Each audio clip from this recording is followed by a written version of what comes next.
Atlantic Aqua Farms has started taking orders for 50 million oyster seed, similar to these ones, that they will be importing from the United States.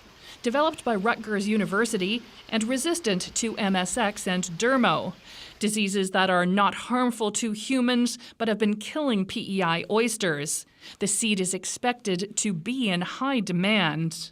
At this moment, we expect the demand to really surpass the availability that we have. Some of the seed will be used by Atlantic Aqua Farms for its own oyster production. There's also interest from other big island growers, including Raspberry Point oysters. Since mid-November, we've seen millions of oysters that have died. James Power says Raspberry Point is hoping to purchase between 5 and 10 million imported seed. He says it's important to see how it does in island waters. It's worked in Maine, which they have cold water, so do we.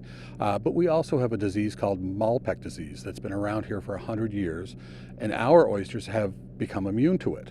There's a concern that it might not work, yes.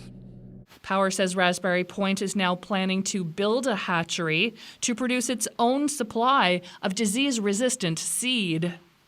The best available oysters we have that are resistant to MSX and dermo, and we're going to use those oysters to breed oysters that are resistant to all those diseases.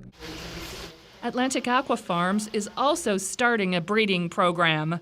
We're in our first generation of seed for that breeding program.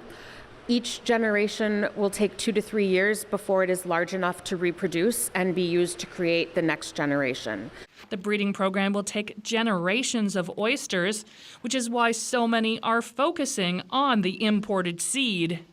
I think, number one, the importation of that seed will give everybody enough hope that we'll have a crop to sell in the next few years. But we also want some government help to come in, help us, purchase some of this seed.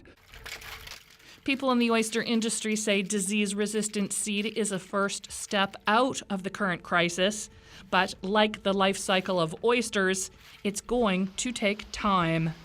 Nancy Russell, CBC News, Borden-Carleton.